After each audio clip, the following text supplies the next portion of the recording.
Hello friends, নমস্কার। আমি রাকেশ, আমার চ্যানেল প্রবাসী রাকেশ আপনাদের স্বাগতম। আজকে আমি একটি নতুন রেসিপি নিয়ে আসছি, যার নাম হচ্ছে লৌকি চানাকি কাবাব।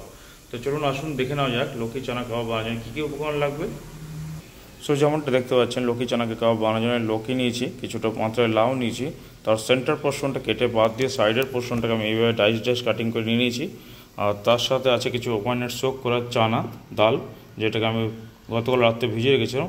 তো চলুন আসুন দেখে নেওয়া যাক। আগে কাবাবটা প্রসেস করার জন্য আমি একটা ডিপ ফুড প্যান নিয়ে নিয়েছি। তো এর মধ্যে প্যানটা গরম হতে আমি কিছু সাদা তেল ঢেলে নিলাম। সাদা তেলটা গরম হতে এর মধ্যে কিছু মশলা আমি দিয়ে নেব, যার মধ্যে সিনামন স্টিক আছে, দুটো গ্রিন কার্ডামন আছে, কিছু কিউমিন সিড আছে, একটা বে লিফ আছে, দুটো ক্লোভ আছে এবং একটা রেড চিলি আছে। এটা পরে তেলের উপর ঢেলে নিলাম।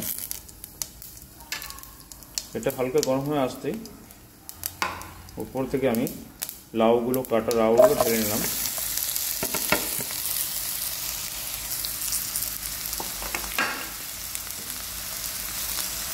হালকা একটু নাড়িয়ে উপর থেকে সফট কিয়া হওয়া চানা ডালগুলো ঢেলে নিচ্ছি।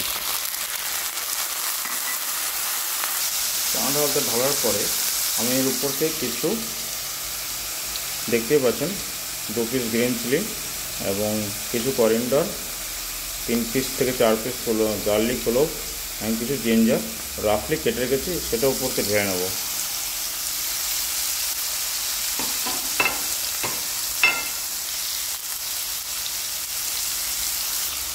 পরিমাণ অনুসারে কিছু সল্ট,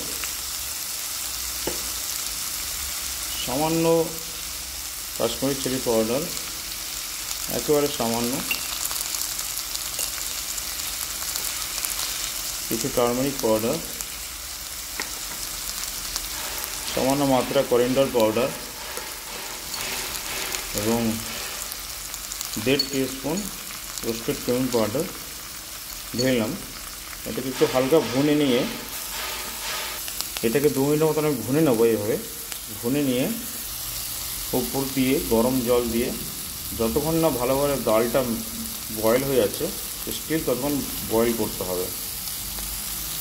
এখানে একটা পাত্রে আমি গরম জল বসিয়েছিলাম, যেটা হালকা উষ্ণ গরম হয়ে আসছে। এবার আমি এই চানা লৌকির উপরে ঢেলে নেব।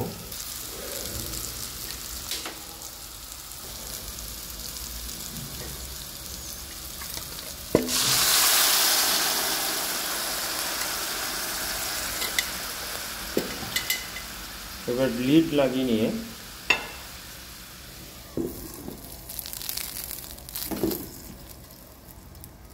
কুক করব যতক্ষণ না এটা ভালো করে বয়েল হয়ে অলমোস্ট ম্যাশ হয়ে আসে, ততক্ষণ এটা কুক করে নেব, তারপরে ফিরে আসছে। তো যেমন কি ফ্রেন্ডস দেখতেই পাচ্ছেন, এটা একবারে অলমোস্ট কুক হয়ে ম্যাশ হয়ে আসছে। ডালগুলোকে আমি চেক করে নিয়েছি, এভাবে আপনারা ল্যাডিংয়ের মাধ্যমে চেক করে নিতে হবে। যদি ডালটা পিষে যায় বাই ল্যাডিং, তো এটাকে আমি হালকা পুরোপুরি ড্রাই করে নিয়ে, ঠান্ডা করে নিয়ে মিক্সির মতো ব্লেন্ডার করে নেব। এখন এটা প্লেটে নামিয়ে নিই, পুরো ড্রাই হয়ে গেছে বলে। আমি একটা প্লেটে এরকম করে ফেলিয়ে দিয়েছি। তো এইভাবে 10 মিনিট থেকে 15 মিনিট মতন পাখার তলায় রেখে ঠান্ডা করে নেব, তারপরে মিক্সি জারে ব্লেন্ডার করে ফিরে আসছে। যেমন কি দেখতে পাচ্ছেন, এটা ঠান্ডা হয়ে গেছে।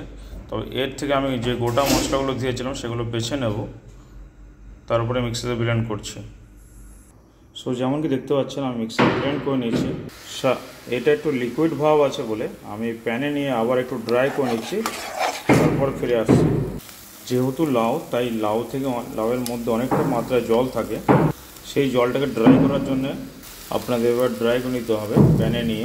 তো ড্রাই হয়ে আসছে, এবার আমি এটাকে একটা প্লেটে নিয়ে ঠান্ডা করে নেব। থিকনেসটা ঠিক আপনারা এরকম রাখবেন। চলুন এটাকে প্যানে ঢেলে নিয়ে ঠান্ডা করে নিচ্ছি। দেখতেই পাচ্ছেন কতটা ঠিক এইভাবে আপনারা ঠিক করে নেবেন। ফ্যানের তলায় 10 মিনিটের মতো রেখে দেবেন। 10 মিনিটের মতন হয়ে গেছে, এটা ঠান্ডা হয়ে আসছে। কিছু মনে করবেন না, আমাদের বিল্ডিংয়ে কনস্ট্রাকশনের কাজ হচ্ছে, তাই একটু নয়েজ হচ্ছে, ঠিক আছে, তার জন্য আমি দুঃখিত। তো চলুন কাবাবটা আগে প্রসেস করার জন্য এগিয়ে যাওয়া যাক। এর মধ্যে আমি কিছু করিয়েন্ডার, কিছু মিন্ট চপ দিয়ে দিলাম, আর বেশ কিছু মাত্রা ব্রেড ক্রাম্ব দিয়ে নেবেন। দিয়ে এটাকে ভালো করে মিক্স করে নমক মির্চির সিজনিংটা চেক করে প্যাটিস টাইপের কাবাব বানিয়ে নেবেন। ব্রেড ক্রাম এর জন্যই দেওয়া, যাতে বাইন্ডিংটা ঠিকভাবে আসে কাবাবের, তার জন্য ব্রেড ক্রামটা আমি মিক্স করেছি। মিক্সারটাকে আমি ভালো করে বাইন্ডিং করে নিয়ে তবে লেচি কেটে 6 পিস লেচি কেটে এভাবে পিটি শেপের 6 পিস বানিয়ে নিয়েছি। তো চলুন আসুন এবার একটা প্যান নিয়ে রোস্ট করা যাক। সো যেমনটা দেখতে পাচ্ছেন কাবাবগুলো গ্রিল করার জন্য আমি একটা নন স্টিক প্যান নিয়ে নিয়েছি, তাওয়া নিয়েছি, তাওয়া টাইপের। তো এর মধ্যে এখন আমি সামান্য সাদা তেল দিয়ে নেব। আপনারা চাইলে বাটার বা ঘিতেও এটাকে রোস্ট করতে পারেন বা গ্রিল করতে পারেন, ঠিক আছে। আমি এই মুহূর্তে এটাকে সাদা তেলে দিয়ে গ্রিল করব। তো আমি সাদা তেল নিয়ে নিয়েছি সামান্য মাত্রায়।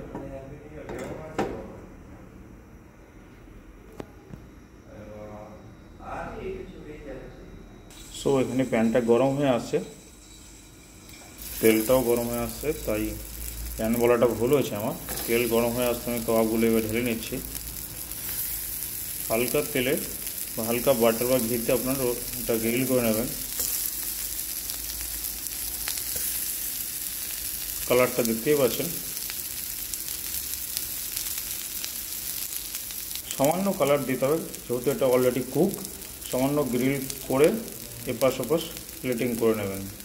তো চলুন আমি পোল্টে নিই। কাবাবগুলো খুব স্মুথ, তাই হালকা হাতে অবশ্যই পোল্টে নেবেন, না উল্টে পাল্টে করে নেবেন, নাহলে ভেঙে যেতে পারে। তো চলুন কাবাবগুলো সেকে গেছে, এবার আমি একটা প্লেটে প্লেটিং করে ফিরছি আপনাদের সাথে।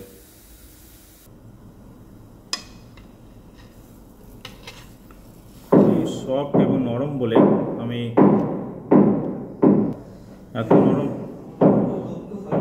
এত নরম তাই আমি হালকা হাতে কাবাবগুলোকে প্লেটিং করে নিচ্ছি।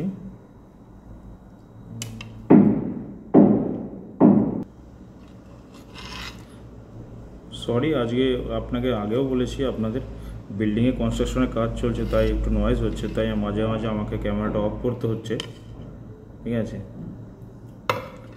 মানে চলুন। তো ফাইনালি কাবাবের প্লেটিংটা এরকম কিছুটা মেন চাটনি আর কিছুটা অনিয়ন, যেটা আমি কাশ্মীরি চিলি পাউডার দিয়ে করে নিয়েছি, পয়েন্টার লিপ দিয়ে, ঠিক আছে।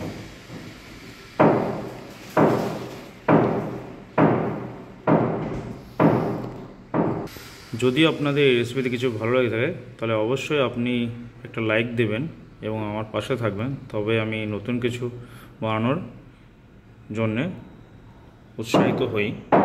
তো আপনাদের সাহায্য, আপনাদের সাপোর্ট অবশ্যই আমার দরকার। তো আজকের মতন এই পর্যন্তই। লক্ষ্মী চানা কাবাব আপনাদের জন্য আজকের। ঘরে বসে আপনারা এই রেসিপিতে লক্ষ্মী চানাকি কাবাব বানিয়ে নিতে পারবেন এবং অসাধারণ মজা পাবেন, এটা আমার বিশ্বাস। সো বাই বাই ফ্রেন্ডস, আজকের মতন। নেক্সট কোনো ভিডিও, তো নেক্সট কোনো রেসিপিতে আবার পরের দিন দেখা হবে।